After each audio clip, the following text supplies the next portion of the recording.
True Crime Brewery contains disturbing content related to real-life crimes. Medical information is opinion based on facts of a crime and should not be interpreted as medical advice or treatment.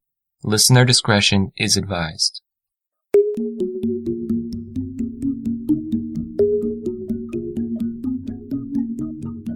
We're currently looking into the disappearance of your daughter. Yes. Okay, have you heard from her? No, I haven't. When was the last time you heard from her? Somewhere about the 10th, 11th, or 12th of February. Is this unusual for... Yes, it is. And Heather's birthday is Monday. And if she doesn't call me Monday, I know something's wrong. Right, yes, ma'am. Everyone in prison will tell you they're innocent. Either they were at the wrong place at the wrong time, they were framed, or they had a confession beat out of them by law enforcement. I'm actually one of those people. I am sitting on death row for nothing more than a series of lies. Law enforcement is very crafty, and they're out there to win. Are they out there to do justice, or are they out there to win? And in Emilia's case, they were out to win. The police are not on your side, and they are trained in interrogation techniques. They befriend you. They just want to clear this up. They want to clear your name, and nothing can be further from the truth. Because of her emotional state and physical state, being pregnant, the hormones, they play all sorts of tricks on your head. She was very good at manipulating people. She was very conniving. She was an innocent that was manipulated by law enforcement into giving a false confession. She's, I think, truly what you would call a sociopath.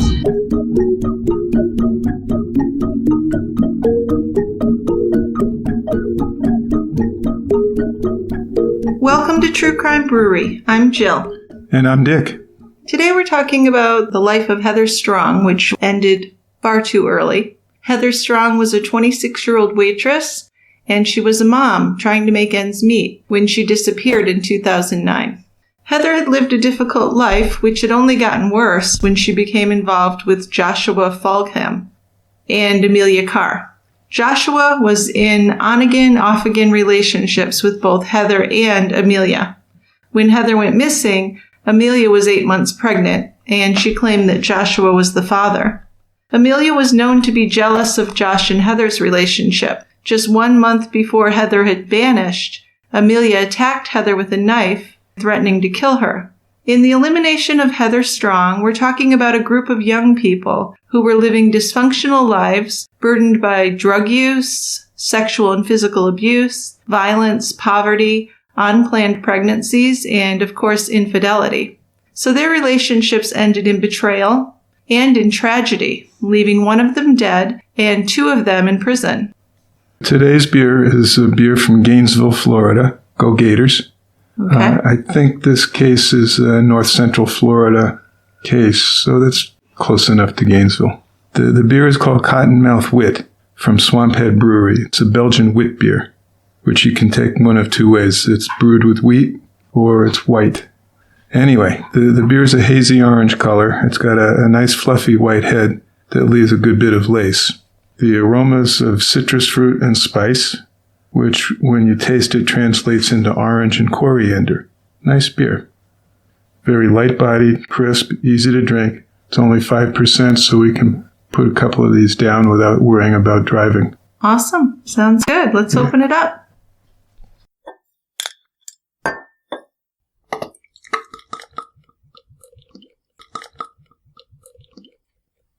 All right. How about if I lead the way and we head down to the quiet end?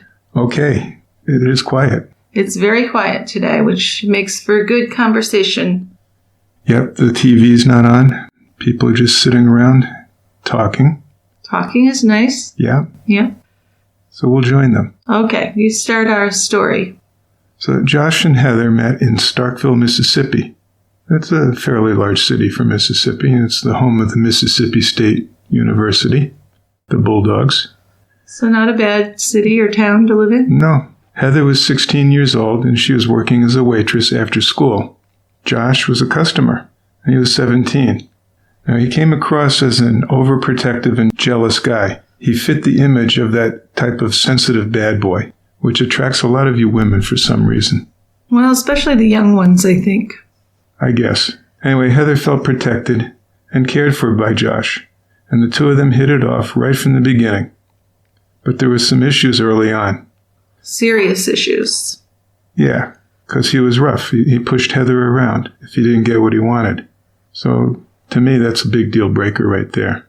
Well, yeah, it's physical abuse. It's domestic violence. So it did get to a point where the police were called, and they were called more than once for complaints of domestic violence.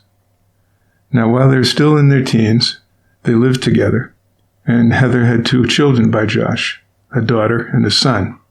They then decided that they wanted to move to Florida, move the whole family. This was in 2004, and Josh said he had more job prospects in Florida. He also had family in Florida, and it seemed like a step up from rural Mississippi. Heather wasn't excited about the move and leaving her family in Mississippi, but she thought it would be a fresh start and they could move back if things didn't work out. So yeah, I mean, there's nothing really keeping them in Mississippi. No, he was unemployed. She was home with babies. So I think she was looking for a step up. Yeah, and they were still pretty young, weren't they? Very young. Teenagers, really. Yeah. So many friends and family members believe that Josh planned that move as a way to isolate and control Heather. She didn't have her own cell phone or computer in Florida, so she was totally out of touch with everyone back home. Then in early 2008, after 4 years of living with Josh and raising the 2 children, Heather left him. She returned to Mississippi, but Josh quickly brought her back to Florida. He convinced her that she needed him, and she did return willingly, because Josh could act like a nice guy and even pull that off for weeks at a time. But when he became angry, he was violent. And Heather gave him one more chance, many, many times. That old familiar story. It is. It's a sad story. It is. It almost gets me angry. Well, sure. When I'm hearing about this and reading about her, and I'm saying to myself, girl, get some sense. Come on. Right, I know. It's tough. But she thought she could change Josh. But of course he didn't change. She moved out again and found another man to live with in Florida, thinking it might be better for her kids if she remained in the same state as Josh. And the place she lived in had a computer, and she bought her own cell phone. She and her cousin Misty were in touch every day. And Heather told Misty that Josh had a girlfriend now and he was letting go of her. And she believed he was accepting the end of their relationship. So Misty still lived in Mississippi, so she was just thrilled to hear from Heather because she hardly ever heard from her for years. So Heather, though, again returned to Josh, and they did get married. They'd been together off and on for 11 years, but they were only married for 2 months when Heather went missing. Josh moved in with Emilia Carr on February 15th, 2009, and that's the same day when Heather failed to show up for work. So that's a little incriminating, isn't it? Yes, there's a lot of circumstantial evidence here that Josh and Emilia were involved in this. Yeah, well, I mean, it's like he knows that she's gone. So I guess I'll move in with this other woman. Right. Who says she's carrying my baby. That's true, but she was very, very manipulative. So it wouldn't be unlike her to make up that it was his baby just to get him to move in with her. Oh, yeah. But this wasn't like Heather not to show up for work. She needed that money to support her kids. I mean, you couldn't depend on Josh. So everybody who worked with her was quite alarmed that she didn't show up or call. Yeah, I mean, she's a pretty reliable employee. Yes. She went to work when she's supposed to work. Right, exactly. Now, she'd been a waitress at this one diner, or another diner. Heather had been a waitress at one diner or another for almost 10 years. Although by 2009, she mainly worked a register. She was good with the public because she was outgoing, full of energy. At the same time, she was tough enough to stand up to the flirty, grabby truckers. She was above average in looks, and that certainly would help with tips. On the downside, it also made her the target of some degree of sexual harassment by customers. Yeah, I'm sure it did. I mean, it was a kind of a rough joint. Yes. Yeah. And she was planning to divorce Josh. Yeah, they'd only been married 2 months. Yeah, but still, I mean... But things went bad quickly. They separated and reconciled, I don't know, a dozen times? Probably, at least, yeah. So I'm taking this thing about, I'm going to divorce him, and that's at a grain of salt. Well, and a lot of people felt that way. Now, she was working long hours at the Iron Skillet restaurant, which was inside the Petro truck stop on Highway 318 in Reddick, Florida. And for anyone who knew Heather, there was no doubt that she could take care of herself in that type of situation. She really didn't put up with much from the customers. She'd had enough struggles in life, but she was also a really loving, kind person. She had 2 brothers. Her brother Tyler was 11 years younger than Heather, and he would say that she was really like a second mom to him, very nurturing. And I think that's what led her to want to be with Josh and have babies, and she had this image of the perfect life, which unfortunately she never got. But she had recently found a decent man, and his name was Ben. He loved Heather and wanted to marry her. But Ben refused to take Heather back after she left him and returned to Josh a couple of times. So most of her problems really came from her relationship with her children's father. And that was 27-year-old at the time, Josh Fulgham. But he was totally her problem, right? Because she kept going back to him. And if she'd just been able to leave him and have a steady, stable life and then maybe meet someone nice like she had and not go back to Josh, things could have been different. Although, Josh didn't make it easy either. He harassed her when she left him, of course. Well, he made a real pest of himself. He wouldn't leave her alone. So harassment is maybe minor. I'd say stalked her. Stalked her and would convince her to come back and perhaps even threatened her a bit. Yeah. I wouldn't be surprised to hear that. But since her breakups with Ben and with Josh, Heather had been living with another guy. And this was more out of convenience than love. Probably another mistake. Josh wanted his kids, and he was afraid that Heather was going to take off with them. He threatened her with a custody battle, and he also was enraged at the fact that Heather was living with this other guy. And Josh said that this guy was a danger to his children, which is kind of laughable when you think of who Josh was as a person. Right. Plus, this guy was Josh's best friend at one time. At one time, yeah. And he was the father of Emilia's kids. Or some, at least one of them. One of those. Yep. At least. Yeah, there's a lot of weird entanglements in this story. Yeah, it's almost incestuous, It is. It's kind of like the epitome of what people would say is the trailer park cliche. And the day after Valentine's Day, which is February 15th, 2009, Heather didn't show up for work. And as you said, Jill, work came first with Heather because she needed the money to support her kids, needed the job, and Josh rarely gave her any money to support them. But he did always seem to have enough money on his body to go out and party. Well, he wasn't above breaking the law, that's for sure.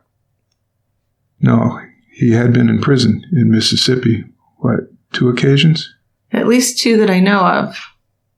But Heather usually worked the morning shift, although sometimes she would stay later and work a double. On most days, she'd come in early and set up the salad bar, and then she'd be busy running the register or waitressing. But she was a very dedicated hard worker, so her absence really gave her boss and her coworkers a very uneasy feeling. She wasn't one to complain too much about her personal problems, but everyone knew that Josh was a violent man. I mean, there was no hiding that. It was such a big negative in her life. Everyone who knew her would pretty soon find out what was going on there. Absolutely. So Emilia Carr, she was 24 at this time and already twice married and divorced and pregnant with her 4th child. And she claimed that this was Josh's child. After Heather disappeared, more than 30 days passed without Josh filing a missing persons report. He must have been really worried about her, huh? It seems like it.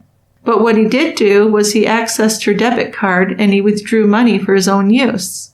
Emilia claimed that Heather had gone back to Mississippi, but nobody believed that. Nobody believed that she would have left her children behind, especially with Josh. She didn't trust him with the kids, and for good reason. Well, yeah, and just listen to this part. Josh was arrested in January 2009 for threatening Heather and her then-boyfriend with a gun. So they just gotten married in December. So a month or so before, they just get married. Yep. They're separated.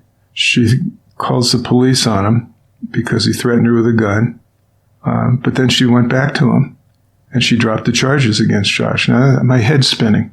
I know. And it's something that the guy she was with at the time, who seemed like a decent, guy with a steady job, and he had a couple of kids, just wouldn't take her back. He said, I'm not going to keep taking you back if you keep going back to Josh, which is what she kept doing. Yeah. I mean, for this guy, Ben, it must have been really frustrating.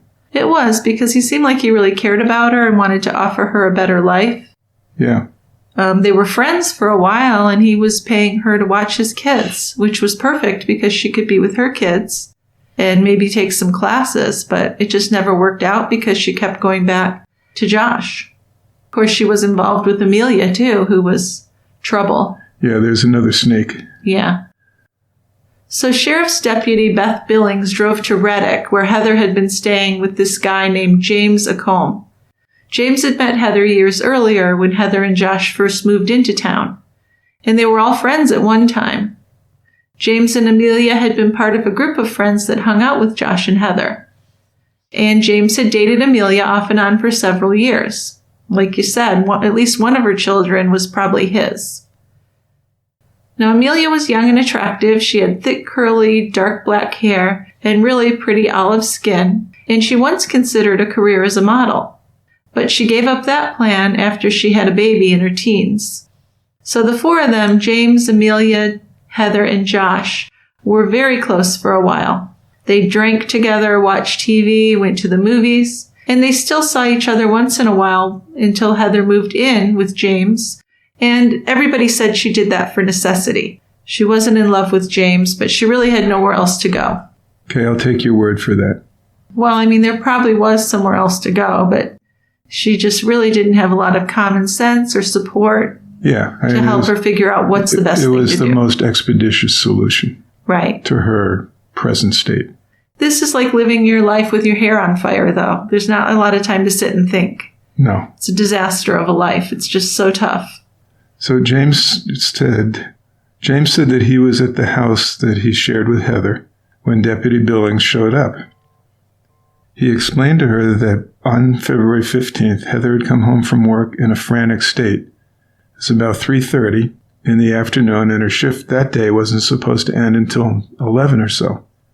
And James said that she came home and said she had received an emergency phone call from Josh. And she said Josh had called to tell her he was taking possession of their two kids. Now, Josh told Heather he was angry because James had had sex with a 16-year-old, and he was worried about his kids' safety in that house. Right. And James wasn't a great guy. I'll give you that. No, I mean, I hate to say it. It just sounds like a jerky thing to say, but he fits right in with this crowd, though.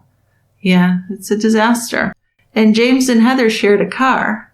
But here's how great James was. He took off in the car shortly after she got home, even though she was very upset.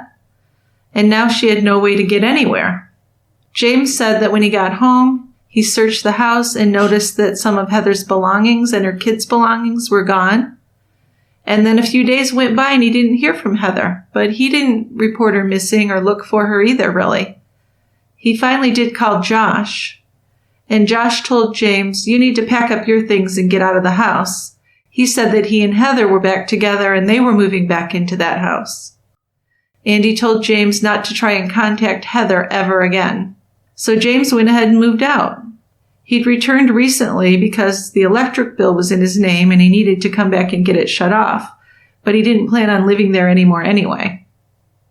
Oh no, Heather wasn't there. Right.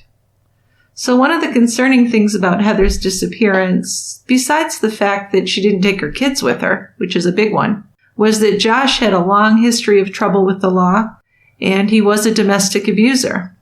He'd been breaking the law for years. He had convictions for fraud and assault, among other things. He grew up in rural Mississippi, and his mother raised his sister and him on her own until she had an abusive boyfriend move in with them. So Josh was about 7 when this boyfriend moved in and started to beat him on a regular basis. But then within a year, Josh, his mother, and sister moved to Clarkson, Mississippi. And Josh's mother broke up with the abusive guy and met another man who actually became Josh's stepdad. And Josh had good memories of this guy. This guy was good to him, treated him like a son, took him fishing, doing stuff like that. Yeah, they did a lot together, and he apparently cared for Josh and his sister. Did well with them. Yes. Now, Josh would later claim that he started getting into trouble after his grandmother, who he loved very much, died. Anyway, by the time he was 15 years old, he had been charged with arson and was sent to a reformatory in Raymond, Mississippi. His first time there, he got sent home after 8 weeks because the prison or the reformatory was so overcrowded. But he had done well there. However, once he got back home, and there wasn't much discipline or routine, he soon went back to his old ways. So he heard from some local kids that a house in the neighborhood had a lot of guns. So he kicked the front door open one night and stole the weapons so he could sell them. But yeah, by then he was already drinking and using drugs. He was sent back to complete his program at the reformatory, and he got out just before he turned 16. It was then that he went to a local restaurant, and he met Heather. And he was immediately taken with her. They started dating, and it got serious pretty soon. Josh already had a girlfriend, though, at the time. He'd known this girl since he was 10 years old. But he admitted that he dumped her for Heather because Heather was better looking. So can we just say that this guy was not only violent, he was a super misogynistic. The way he talked about women was terrible. Right, and he's also stupid. I mean, this crime he committed, I'm just going to kick in the front door and steal the guns. He's not thinking very clearly now. So and then not long after all this stuff, he's out drinking one night with some friends, and he ends up getting into a fight with a local cop. It's not smart. Boom, he gets sent back to the reformatory. Now, Heather's alone on the outside, but Josh told her she could always count on his family if she ever needed anything while he was locked up. And Heather ended up moving into Josh's mother's house. Josh was happy about this because it meant he knew where she was, and he didn't have to worry about Heather finding someone new. That's how his mind thinks. Yes. When he returned home with Heather living at his house, he felt really lucky to have her. She was a very kind person, and they got along well when they weren't fighting. Josh got a job building and setting up trailer homes, and Heather was pregnant with their first child when she was 18 years old. But then Josh started using crystal meth. Things went really downhill for a while after that, as you can imagine. Well, I can only imagine. Seems like the worst drug. Well, heroin's probably up there too, but... Yeah, but crystal meth will just wreck your brain. Yeah. It makes you nuts, if you're not already really nuts. Right. And I think it's more likely to make you be violent. Violent, paranoid. Yeah. Yeah. But he did clean up for a time after their daughter was born, and he got a good-paying job on a riverboat. He and Heather were still living at his mom's, but after he worked that job for a while, he was able to buy them a mobile home. But unfortunately, it didn't take long for him to go back to the meth. And he started hanging out with people who were actually cooking it. Things were getting bad, and he got fired from his job. He and Heather really had nothing. He had gotten rid of all their stuff to buy drugs. Things were super bad. So Josh decided to start his own meth cooking business, like that would help. And as you can probably guess, that didn't go well. Well, you need some degree of education to do this. Cooking meth is not a safe occupation. And you read about these meth houses that blow up because people don't know what they're doing exactly. Right. It's not like he was a high school chemistry teacher who really knew how to cook the best meth. The blue stuff. Right. He wasn't cooking the blue stuff. He wasn't Walter White, was he? No, not at all. But his life was continuing to be unstable, and Heather did leave him and then went back to him many, many times, like we said. A revolving door, almost. Almost. Then Josh became involved with other women, and he started spending all the money he could get his hands on his drugs. So he's not helping to support Heather. But it's 2006 when she got pregnant with his second child. And he'd gotten his life together for a little while then. He was running a lawn care crew of a few men. But according to Josh, there was something missing in their relationship because he said they didn't have a good sex life, and that was her fault. Well, of course it is. What? How could it be his fault? Well, it can't, right? It's her responsibility to keep him satisfied. Damn right. It's just, see, that's what I mean. It's just horrible. His whole attitude is gross. I know. Yeah. So it's around this time that Josh found a new group of people, and one of them was Emilia, who was dating another of Josh's friends. This guy was Adam Stover. And Adam told them all about this hot sex he was having with Emilia. And Josh perked up his ears. He was interested in that. He really had some issues with women and with sex, of course. And for Josh, women were something he definitely needed to control.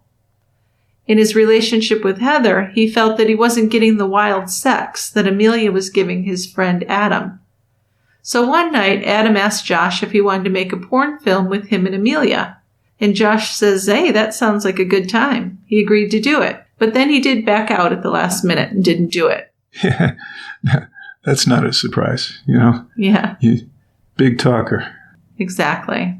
But a few months later, Adam and Emilia moved to Tennessee, and Josh really missed Adam. They kept in touch on the phone and texted, and they even saw each other once in a while. He and Heather were still together, but of course that wasn't going well. They were falling into old habits, and there was a lot of fighting. Josh was very demanding and lost his temper a lot for no reason, and of course he hit Heather, and sometimes she'd hit him back. But then Adam was killed in a car accident in Tennessee, and Josh wanted to talk to someone who was close to Adam during his last days, so he wanted to talk to Emilia and hear from her how his friend had been before he died. So he actually took a trip to Tennessee to see her. Now remember, Heather's there with 2 kids, no income, and he's going off to take a trip. Now, I understand his friend died, but I don't think he's really in any position to be traveling around. Well, and there's an ulterior motive here. I think so. That's you think Emilia. that was the whole plan? Maybe not the whole plan, but a large part of it. Yeah, I think you're right. I mean, he wants to have sex with her, or has wanted. He fantasized about it. Now Adam's dead, so Josh is going out to comfort the widow, or the decedent's girlfriend. Right. Please. Okay. Well, the more Josh talked to him, the more he was talked to Emilia, the more he was attracted to her. So the shocking tragedy of his friend's death, he said, brought them close together. Josh did go back to his life in Florida with Heather and their children, but not before giving Emilia his cell phone number. Covering his bets. Now, Emilia had just an absolutely horrendous childhood. Horrible.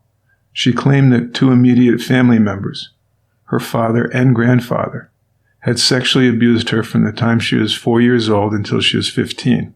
And she only came forward when she realized that her younger sister was probably going to be the next family member to be molested. So both men were charged, and Emilia and family members later testified about the case in court. Emilia later withdrew the charges of sexual abuse. Now, before his trial, her dad tried to have Emilia, her mom, and her grandmother killed so they wouldn't be able to testify. Now, he was convicted of attempting to solicit the murders of family members and was given a 4-year prison sentence. So hold the phone. He actually only served 2 years in prison for trying to solicit the murder of family members. How does that work? And the charges of sex abuse were dropped. Sweet deal. So how could this woman, this girl, Emilia, ever trust a man if your father and your grandfather do that to you? I just can't imagine. Get nothing more than a slap on the wrist. Right. For doing that. Yes. And you know that your father tried to have you killed. I mean, that'll screw you up. Well, yeah, I think she's very screwed up. It's just a horrible childhood. Well, it was a horrible life. There's no healthy male role model. No, the abuse really damaged her, and she ended up dropping out of high school and often stayed in foster homes. She got pregnant with her first child at 17 and married that man who was several years older. And she said she only married him so he wouldn't get arrested for a statutory rape. So, things didn't get better for her. After that relationship ended, Emilia moved on to another one. She needed to have a man in her life, and she was always looking for someone to rescue her. And of course, she could have no trust for men. But she eventually did get her GED and became a certified massage therapist. So Emilia was probably smarter than most of the people in this story, definitely smarter than Josh and James. She was capable of doing things. She was just so emotionally damaged that she really seemed to have no empathy for other people. She was trying to break this cycle of poverty and abusive relationships, but without therapy and support, that's almost impossible to do. She'd had 3 children by 2007, and she was married and divorced. Then Emilia and Josh began a sexual and romantic relationship, at least in her mind. Emilia would sometimes stay with Josh in his trailer, and this was a strange relationship that began after Adam died. Josh was mostly into Emilia for sex, but she really seemed to be in love with him, or at least what she thought was love. She became very possessive and jealous as Josh went back to Heather and claimed it was just for the sake of their children. According to Josh, it was about a year after his first sexual experience with Emilia when Heather confronted him about it. They had been trying to work things out by giving the relationship a chance, and Heather didn't know who he was seeing, but she did know he was cheating on her.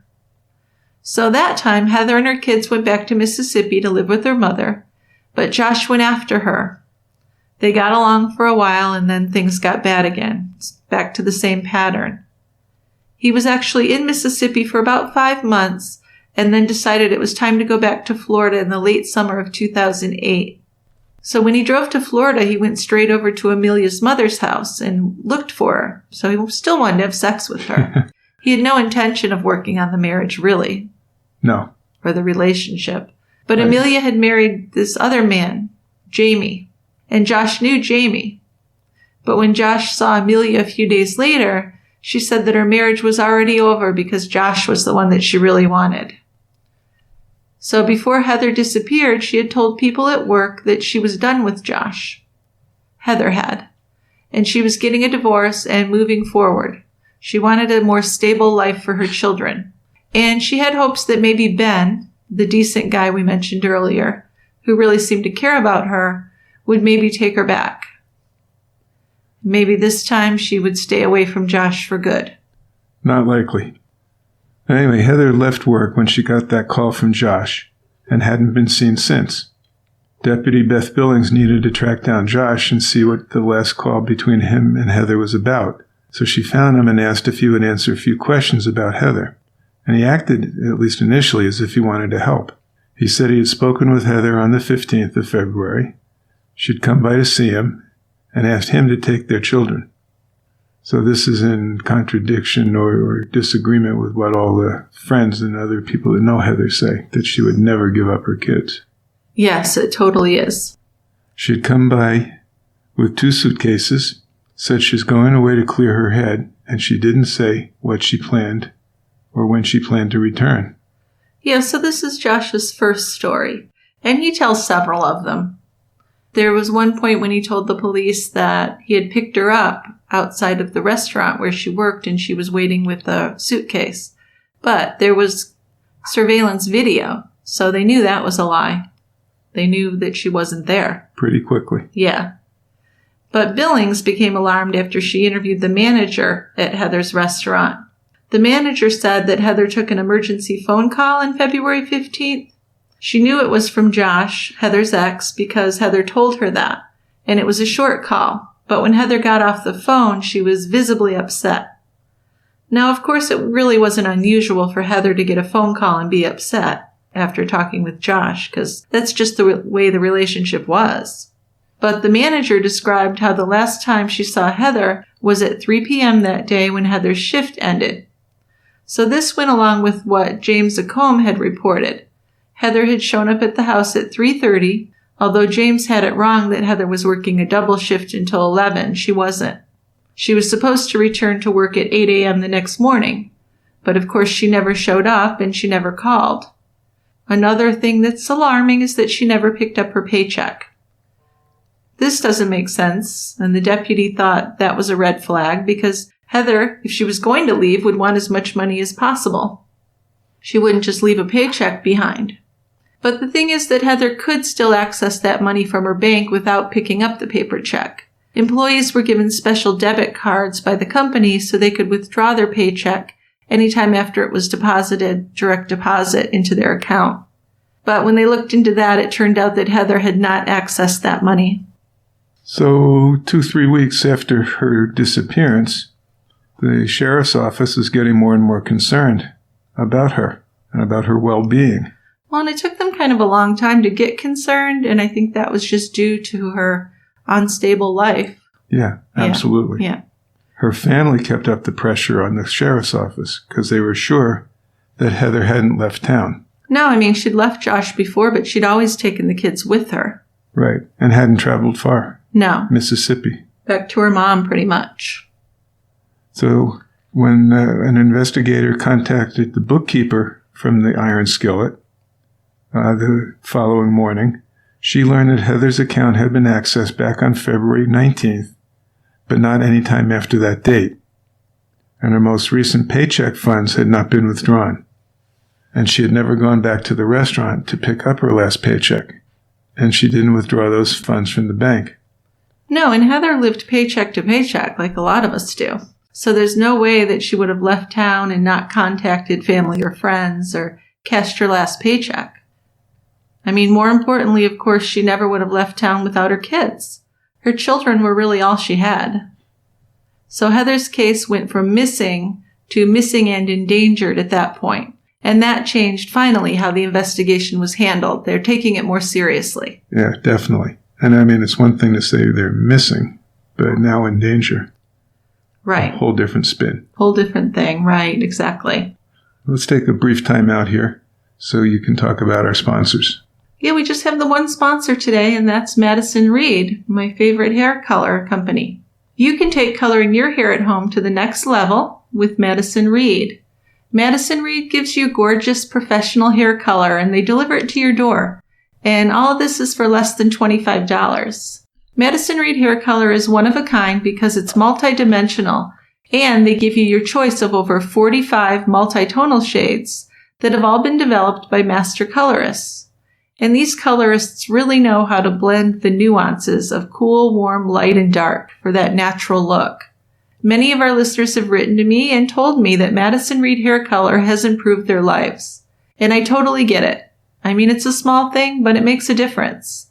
Madison Reed delivers gray coverage, and it gives me natural-looking hair color. And they bring it to the door whenever I want it.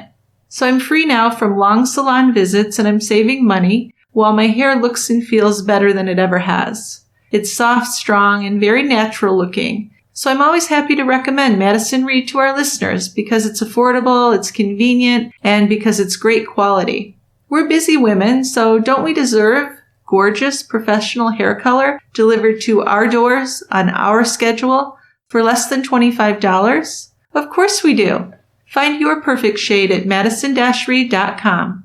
And True Crime Brewery listeners get 10% off plus free shipping on their first color kit when they use our code BREWERY. That's code BREWERY at madison-reed.com for gorgeous hair color. And now back to the show. The sheriff's office was having trouble contacting Josh back in that March. He had either left town or more likely he was hiding out. Then on March 18, 2009, Deputy Billings found Josh's mother, Judy Chandler. Judy had moved back to Florida from Mississippi in 2002. She talked about how the relationship between Josh and Heather had gone over the past year. And she recalled that on December 26, 2008, they got married. They reconciled and married. And it was a shock to everybody. Because as Judy saw it, Emilia was hanging around. She was a problem in Josh and Heather's relationship. And she was always hanging around and causing problems. She wanted Josh and she wouldn't give up. And Judy had even told Emilia once, "Stay away from my son." So she didn't like Emilia. She didn't have a good opinion of her, did she? No, but she liked Heather and she wanted her son's marriage to work out. So I don't know if this was some kind of effort for him to convince Heather that he really loved her by asking her to marry him, because her family said she was really excited when she got the ring. So it was probably like his last-ditch effort to get her to come back again. But Emilia just didn't seem to get it. She would not leave. And Judy hadn't heard from Heather, like anyone else, since mid-February. But she couldn't remember the exact date. Back on the 15th, Judy saw Josh at her home when she returned home. And that was at about 7:30 that evening, and Josh had the kids. She never asked him why he had the kids, although it was unusual. But she was just happy to see her grandchildren. And Josh had just gotten out of jail. He'd been incarcerated on charges of threatening Heather with a shotgun in January, so just a month after the marriage or less. And he'd spent about 40 days in jail. Then he was released, and Heather dropped all the charges. And I'm not sure why she dropped the charges. I would imagine she felt threatened. I think there might have been some pressure applied. Sure. I don't know if it was the threat of physical harm or just silver-tongued devil. But somehow Josh got her to drop the charges. Well, and Emilia had threatened her to drop the charges as well, so she's still in on everything. Right. So Deputy Billings next contacted Carolyn Spence, and that's Heather's mom. Carolyn lived in Sturgis, Mississippi, where Heather had grown up, and Carolyn was extremely concerned about her daughter. Not to call or let the family know where she was not like Heather. And Heather would never leave her children for this long, especially with Josh. The only way she would not contact her children, Carolyn said, was if she couldn't. So Carolyn's pretty sure something bad has happened to Heather. She'd known Josh since he was 16, and she'd seen their relationship through the years, so she understood what Josh was capable of. Carolyn told the deputy that Josh had made numerous threats to Heather and to the whole Strong family over the years. He was very unstable, and he was explosive. About 3 years ago, Josh called Carolyn and told her that he had tied up Heather, duct taped her mouth, and placed her in the trunk of his car. And of course, Carolyn had begun to cry. And Josh had told her, "I'm going to feed her to the alligators. They'll eat her alive." So Carolyn wasn't sure what happened, but the police were called. Now she was terrified that Josh had gone through with killing her daughter because he'd threatened it before. Yes, he had. So the police were also beginning to believe that Heather was dead. Her case was assigned to a detective, and he got a lead on her whereabouts on March 18th, 2009. 2 detectives went to an Ocala Publix supermarket after receiving information that Heather's debit card had been used there on March 3rd at 9 o'clock in the evening. The supermarket's ATM machines had video cameras, so detectives watched the video from the transaction to see if it was Heather withdrawing her money. $42 had been withdrawn from the work account where Heather's last paycheck had been deposited automatically. Now, the manager of the supermarket met both detectives and gave them a CD of the entire day. When they got back to the office, the detectives watched the footage from the cameras. Yeah, there was a man in a hoodie with a commercial leaf blower on his back, and that's the person who had withdrawn the funds. Heather was nowhere to be seen. The detectives knew that Josh worked for a local lawn care service company, and this person matched his description, so they were pretty sure that it was Josh at the ATM. Josh had withdrawn money from Heather's account more than 2 weeks after she went missing. So this was a giant red flag, and the detectives were convinced at that point that Heather was no longer alive. So now that the focus was on Josh as a suspect in Heather's disappearance, things started to really come together for the detectives. After visiting the school where Josh and Heather's oldest child was a student, they learned from the principal that Josh had withdrawn the child from school and registered her at another school that was closer to his home. He had shown the school a letter, signed by Heather supposedly, giving him full custody of the children. And the school had a copy of the letter they were able to give the police. Now, there was no way in hell she was going to give him sole custody of her children. None. So a detective also had interviewed James, Heather's boyfriend that she'd been living with when she vanished. Now, in these interviews, James said that Heather left on a Greyhound bus bound for Mississippi. on that day she was last seen. But detectives were certain that Heather had never left town. Yeah, so I think he was just kind of regurgitating what Emilia and Josh were saying. I think so. Because he didn't know where she went. He'd left in the car as soon as she got home from work that day. Oh, he was pretty oblivious. Yeah. But detectives got information that Heather's debit card was being used again at a Reddick supermarket because they'd put out the equivalent of an all points bulletin on the debit card, so anytime it was used, they would be notified right away. And they, of course, believed it was Josh using the card again, and they knew that he was driving a maroon four-door Toyota. So they saw a maroon Toyota traveling through a traffic light heading in the opposite direction when they were on their way there. And then they followed Josh as he drove into the Pine Grove Mobile Home Park, where he now lived with his mother. But they just watched as Josh walked into his home, and they called for backup. So by the evening, they had a warrant for Josh's arrest on the charges of withdrawing $42 from Heather's account at the Publix ATM. He had committed debit card fraud.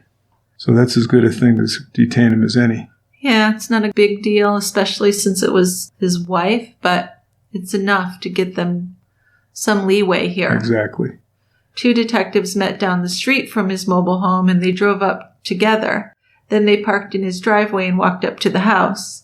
But they had a 3rd detective watching his car just in case he decided to go out the back and take off. But of course, they're anxious to interview Josh. An interview done earlier that day with Josh and Heather's 8-year-old child had further concerned the detectives. The daughter had told them that her daddy and mommy were together on the night that Heather went missing. She said that daddy left the house with mommy and returned hours later without her, and she hadn't seen her mother since that day or spoken to her. That's interesting. Yes, she said that when she'd come home from school, she'd ask, "Can I call Mom?" And Josh would say, "Oh, she already called while you were at school." So I don't know how he thought he was going to pull this off, but like we said, he wasn't the brightest. Yeah, and he was interviewed by detectives right in his mother's home. He said it was the 15th when Heather had called him from her job, although phone records would later show it was Josh who called Heather twice that day at her job. Josh said that Heather was throwing her boyfriend out of the house, and she wanted Josh to come and get the kids for her. But Josh didn't want to go over because he was afraid he'd be set up and arrested. So they met, Josh explained, at a little Subway store near the restaurant where Heather worked. And he then added that after he got the kids from Heather, he brought them over to his mother's house. He said that Heather had 2 suitcases with her. Josh also said that he gave her $500 in cash, all the money he had. What a prince. Yeah.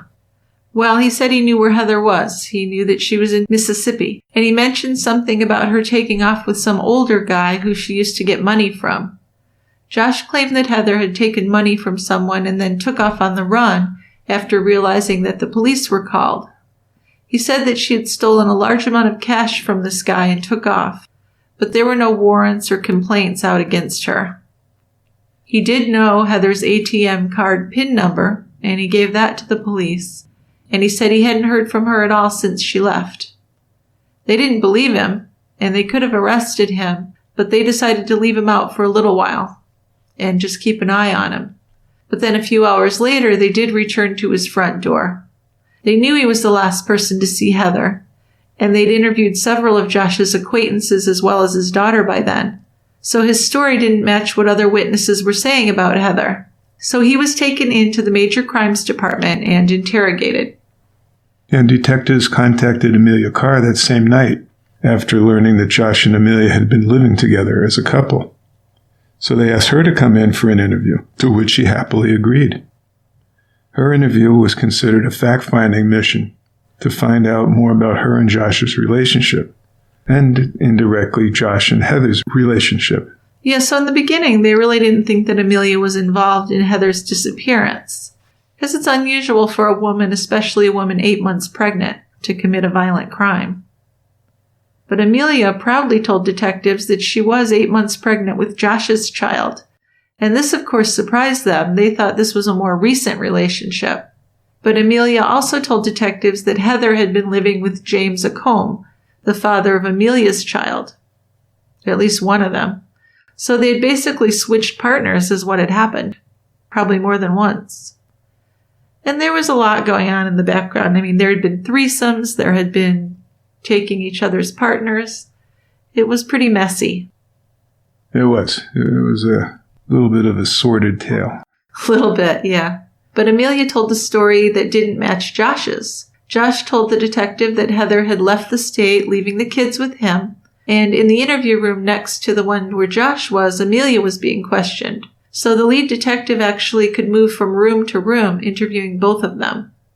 Emilia said that Josh picked up the kids and drove Heather back to her job.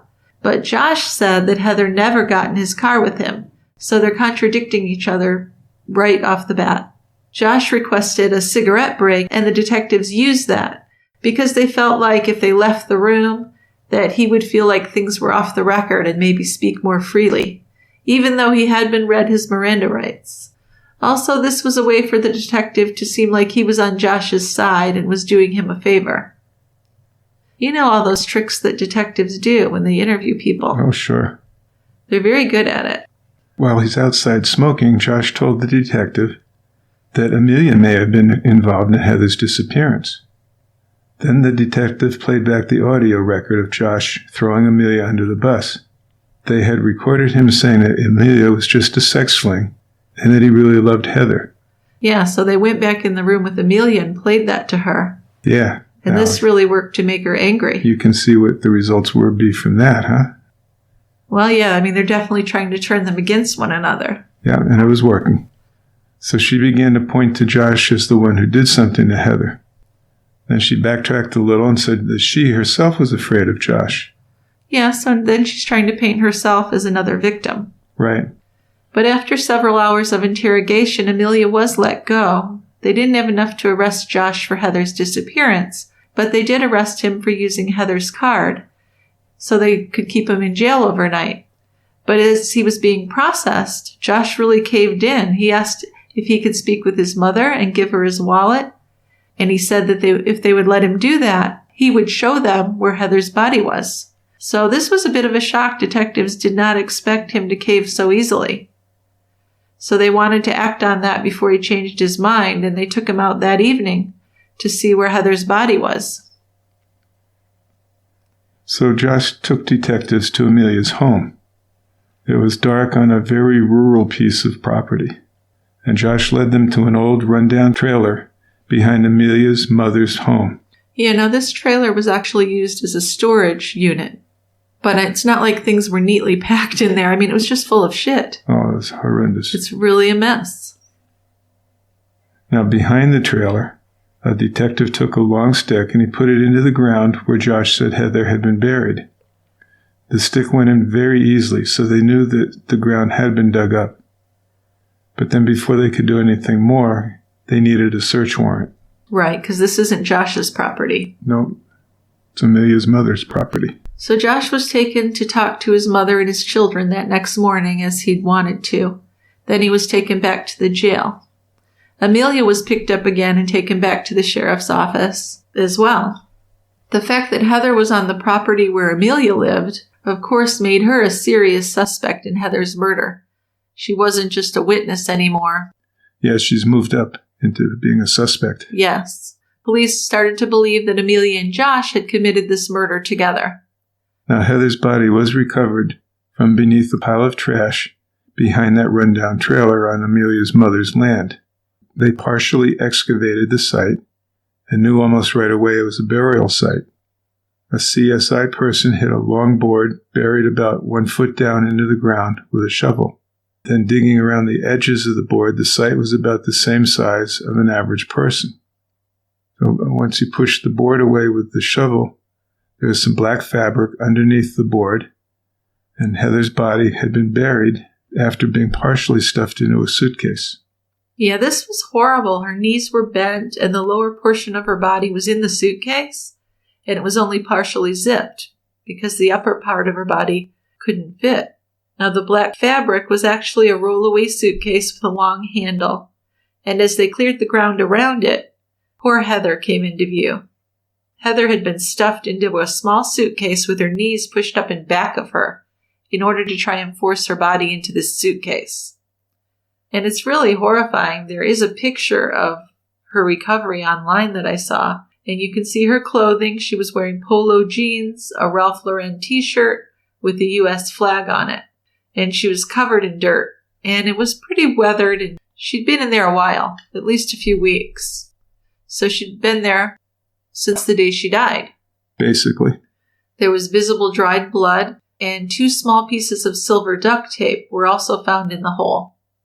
So they unzipped the bag to have a look at her face and upper torso, and they saw that Heather's killer had covered her head and face with a blue blanket.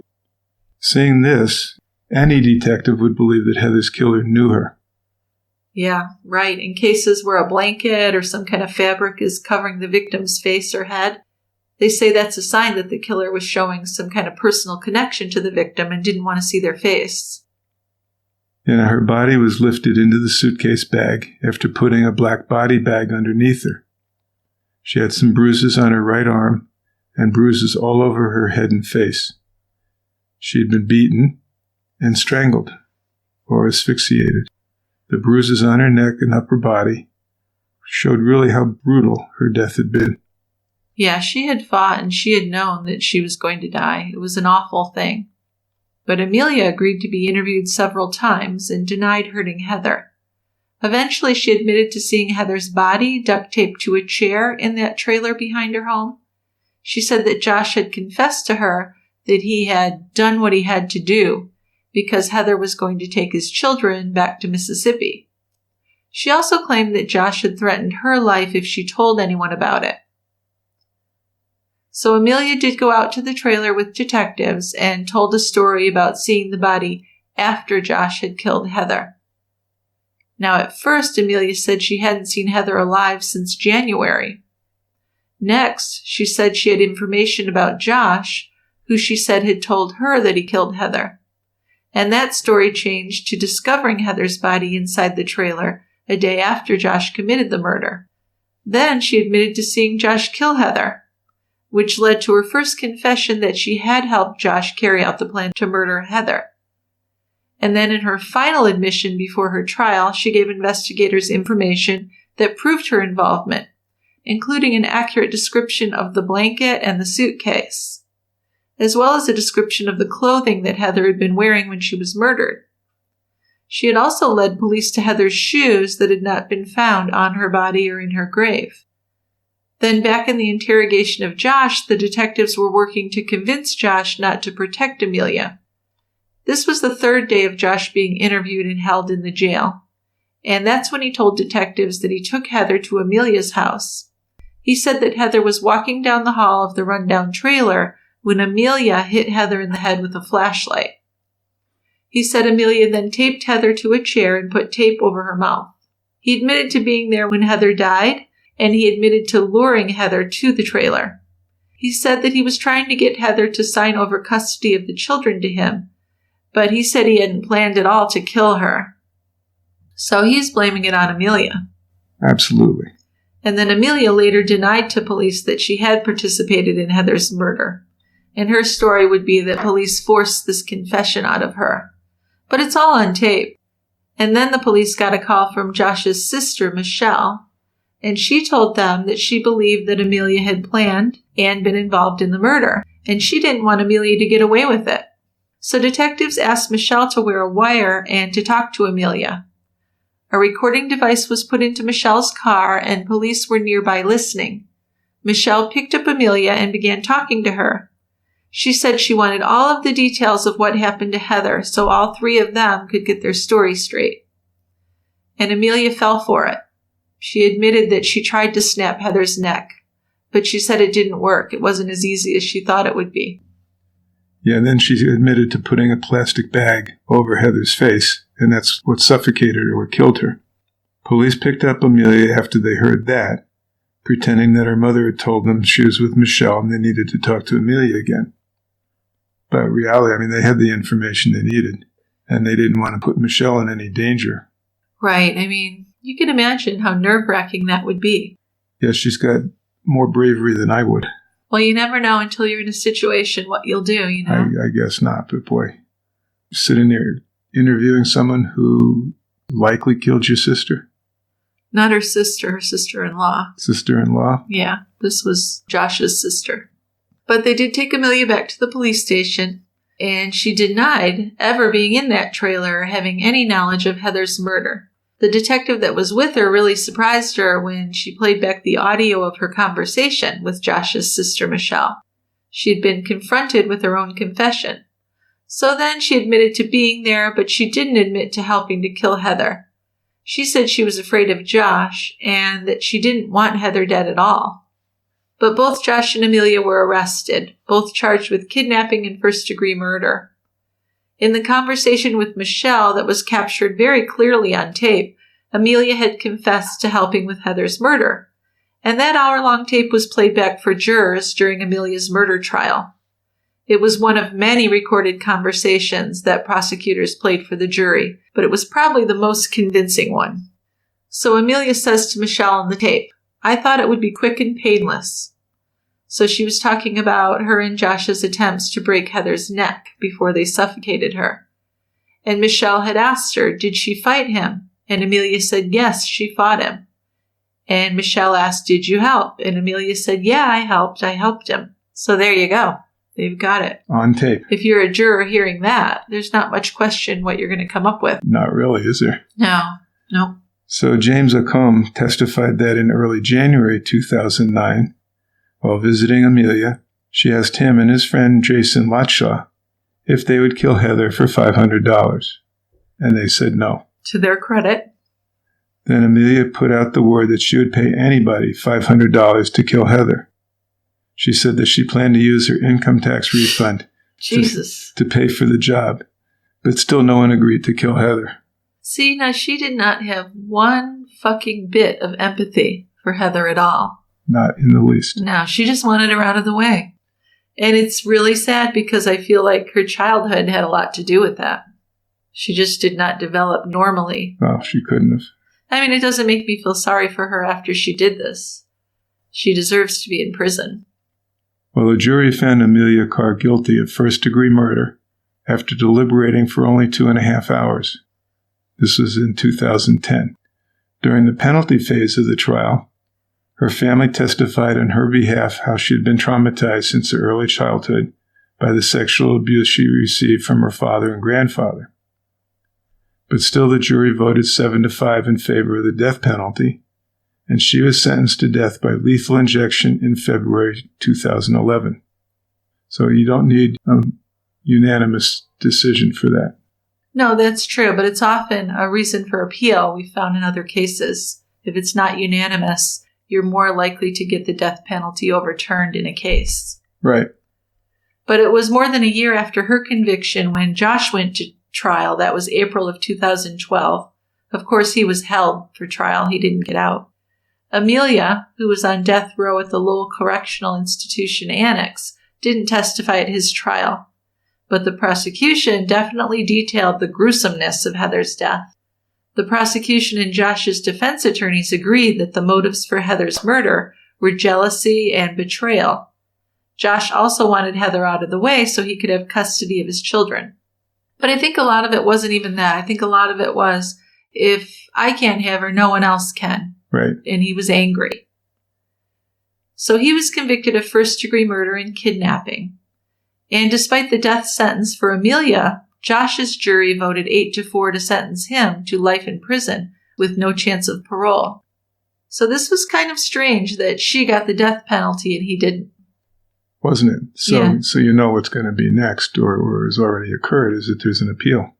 Of course, yes. So Emilia was incarcerated at Lowell Correctional Institution in Marion County. She was one of 5 women on death row at that time in Florida. And the youngest one, I believe. The youngest, and she was the first woman to be sentenced to death in Marion County since the 1992 sentencing of Eileen Wuornos. But in May 2017, Emilia was resentenced to life without parole. And that goes largely back to Josh's sentence. Right. It's the lawmakers don't like to see discrepancies in sentences. Yeah, I'm not sure if that's the whole reason, though, but I see what you're saying. Emilia's ex-husband, Jamie, took custody of Emilia's 4th baby, who was supposed to be Josh's baby, but he believes the child is actually his. And I wouldn't be surprised. And this Emilia just was such a liar. She certainly was. Yeah. So there's a fair amount of media surrounding this case. And the most recent thing I could find was Criminal Confessions, which is an Oxygen show, Season 2, Episode 4, where they talk to Emilia Carr. She's also in an episode of Women on Death Row, and she was interviewed along with another death row inmate on 2020 by Diane Sawyer several years back. There's a book on this case, which I read and was very informative, by M. William Phelps, called To Love and to Kill. And I think that's about it for media on that case. Yeah, we listened to that book on a recent trip. Yes, audiobook. It took us almost the whole way there and back. That's the thing about these audiobooks. They're so long, but I'll definitely put a link to it on our show notes in case anyone wants to read it. Thank you to Tristan Capel for writing and producing our music for TCB. And the website, what can I say? I mean, we're really in the home stretch. I was hoping it would be done by the end of July. But maybe by the time this episode's out, it'll be done, because I think it's a matter of days now. Well, we've talked to the developer this morning. Yeah, we're fine-tuning it. And it's almost done. Yep. So. Shouldn't be much longer. I appreciate everyone's patience on that. If you do have a few minutes to spare, we'd really appreciate it if you could give us a review. You could do that on iTunes or wherever you listen to the podcast. More reviews help people find our podcast, and that's good because we like to grow. So we're going to move on to feedback now. If you'd like your voicemail played on a future show, go to tiegrabber.com and click on Leave a Voicemail. We'd love to hear your comments on the cases we've covered or suggestions for cases that you think we should cover. Or you can send us an email to truecrimebrewery@tiegrabber.com or send us a message on Facebook, Instagram, or Twitter. Another thing you can do is join our True Crime Brewery fan discussions page on Facebook to chat with us and other listeners about some past cases we've covered, suggestions for cases to do in the future, or any current news in the true crime genre. And it just blows me away some of the things I find on there. Some of the weirdest cases pop up there. Mm-hmm. So we'll move into feedback for your listening pleasure. Okay. So the first voicemail is from Alexa, and she has a case suggestion. Hi, Jill and Dick. This is Alexa from Kelso in Scotland. I'm obviously a huge fan of your podcast and of you guys as people.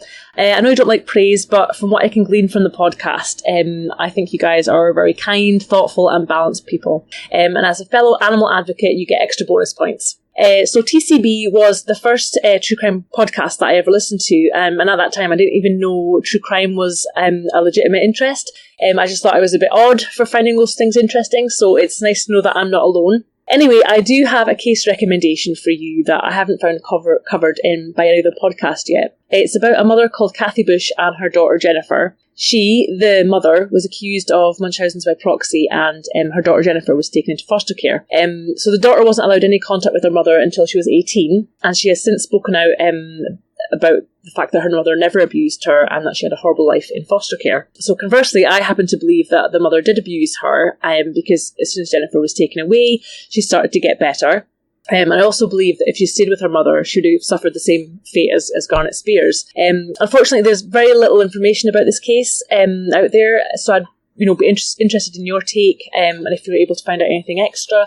There's a documentary on YouTube you can watch which give you some basic information. Anyway, I'll leave it there. So that's all from me. Love and best wishes from Scotland. Bye-bye. Thank you, Alexa. It sounds like an interesting case. What do we know about it? Not much more than Alexa told us. We know that Jennifer had a gastrostomy tube, kind of the typical stuff you'd see with kids that are Munchausen by proxy. Sure. Repeated surgical procedures and so on and so forth. That resolved when she was out of the care of her mother. Aha. But after 10 years in foster care, she was reunited with her mother. Been another 10 or so years. She's late 20s now. She's married and has children of her own. And she says that her mother never mistreated her. Okay. Well, how old was she when she was taken away from her mom? Like 8 years old. So she doesn't know. Probably not. And the only way to really know would be to check the medical records. Right. Yeah, which we can't do, of course. So, but I thought that sounded interesting, and I'll look into it. That does sound interesting. I mean, Munchausen by proxy is always fascinating to me. It is. Although the results can be horrendous, but here's one where she was okay, so that's good. Yes, she's come out okay. All right. All right, another case suggestion from Kayla.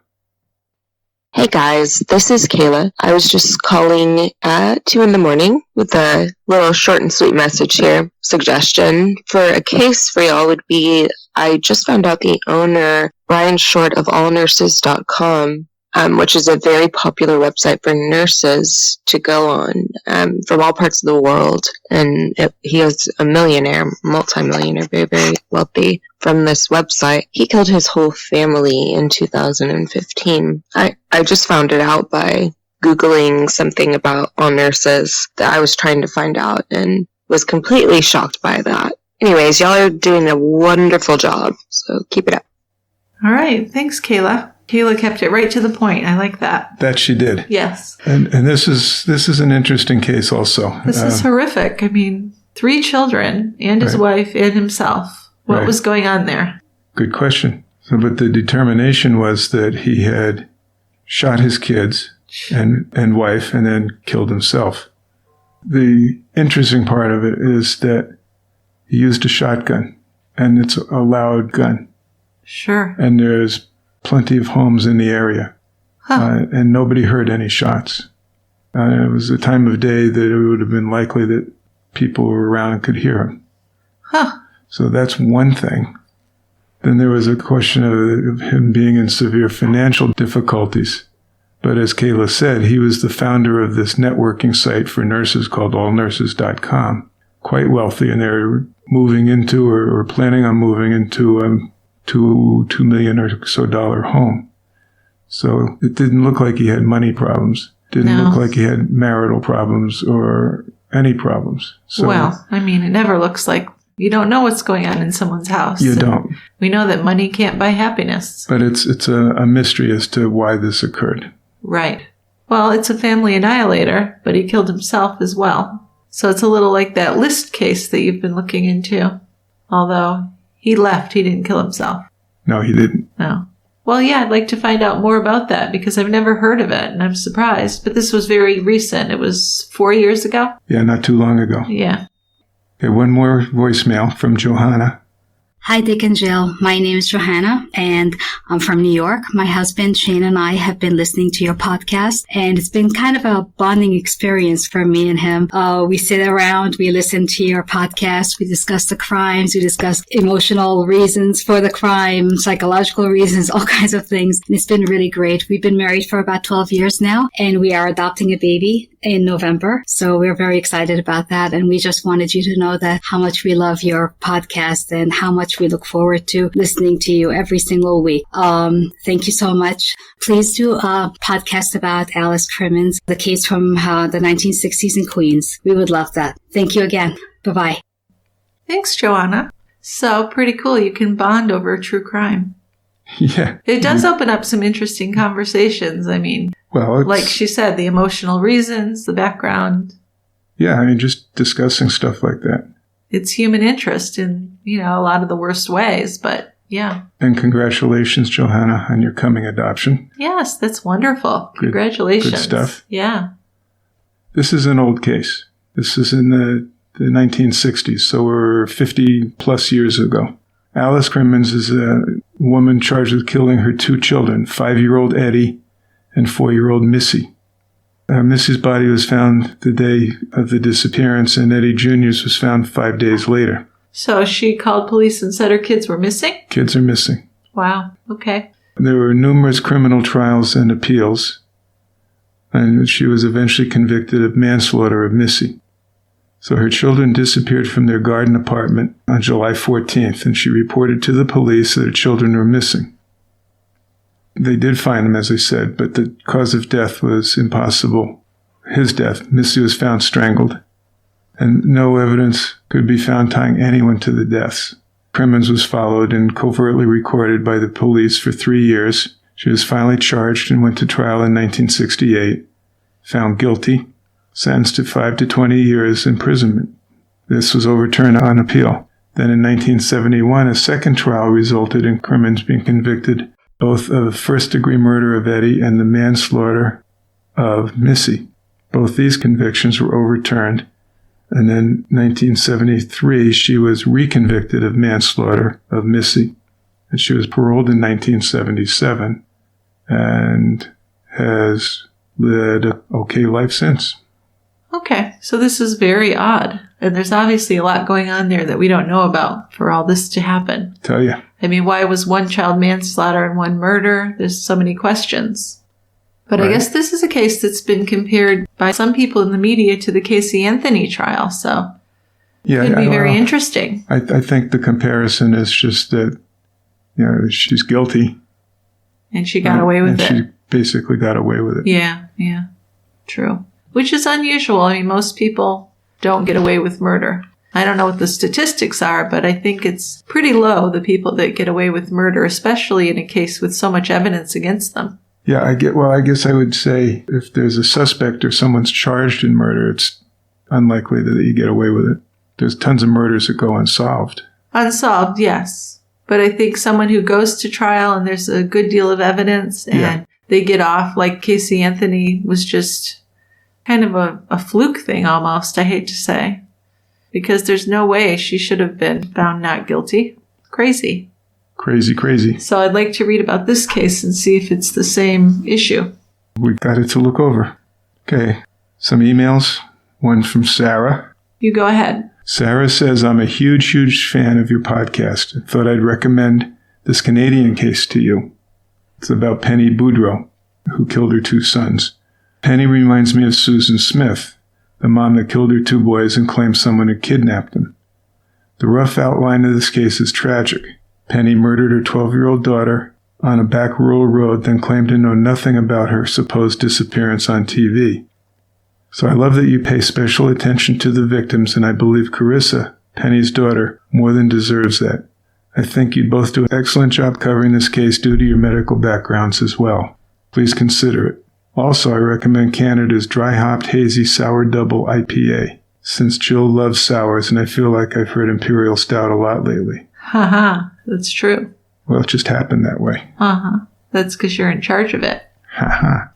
Penny Boudreau is the woman. She's a Canadian woman who murdered her 12-year-old daughter, Carissa, in January of 2008. And she claimed it was to save her relationship with her boyfriend, Vernon McCumber. So this occurred in Nova Scotia. So she was arrested and convicted after one of those Mr. Big sting operations that we've talked about. Oh, that's fascinating. So the undercover people in the police department friended her, told her they could find ways of helping her out. If she'd help them, they'd help her. And if she just gave them the details of the death of her daughter, they could sweep things under the rug and she'd be home free. Wow, and she believed that. And she fessed up. Well, that is a really good suggestion. Thanks, Sarah. I would definitely look into that. I think the whole Mr. Big sting is a fascinating topic. It is. The next email is from Michelle. It's a case suggestion, and Michelle writes, this would be a perfect case for your podcast, the death of Adriana Hutto, age 7, and her mother, Amanda Lewis, is in a Florida prison with a life sentence filing appeals. You can see the entire trial on Court TV, which has a website and an app. Court TV has just restarted again. Many professionals are divided on this case. The court testimony of her son, A.J. Hutto, age 6, was devastating to watch, and many feel ultimately convicted Amanda Lewis. If you don't know about this case from 2007, you really should. It will blow your mind. Thank you both for a great podcast. Thanks, Michelle. Is this the one with the drowning of the daughter? I think I have seen some show on this case a few years back. The daughter drowned. The mother, Amanda, called 911 and said that she found her daughter in the family's pool and she wasn't breathing. And she was taken to the nearby hospital where she was pronounced dead about an hour after she arrived. Right, so the death was treated as an accident until the half-brother AJ, who was only 6, told police that he had witnessed his mother dunk Adriana in the pool as a form of corporal punishment. So, That doesn't look good for her. No, it's a 6-year-old kid. Yeah. But he has no reason to lie. Yeah, and there's no reason to think anything other than he's telling people what he saw. I suppose, but I mean, on the other hand, do you really want to put someone in prison for life based on what a 6-year-old says? Because, I don't know, 6-year-olds have an active imagination and can kind of see things incorrectly sometimes. But I bet there's a lot more to it, so we'll look into that. We'll check it out. I'm sure there's a lot more in the background. Uh-huh. Yep, so thanks, Michelle. That's a great case suggestion. And we have one more from Michael. Michael has a very brief comment. A fresh take on the 1959 Clutter murders would be delicious yet nutritious. The In Cold Blood Murders, which of course is a book that was written by Truman Capote in the 60s. Yeah, this occurred in 1959, as you said. Yeah. We watched a recent documentary on it. We did, and then there was the movie with Philip Seymour Hoffman, who's wonderful. Right. Was wonderful. Yeah. So yeah, I mean, that's something that we maybe would think about. I think so. I think there was actually something, remember our Watching ID podcast? I think there was a show on this case that we did like a half an hour chat about. Yeah. But there's enough to it to create a whole episode of True Crime Brewery, so definitely add that to our list. Got it. All right. All right, so I think that's enough of us talking for today, and we will see you next time. At the quiet end. We'll be at the quiet end next time, so thank you so much for listening. We'll see you there. Bye-bye. Bye.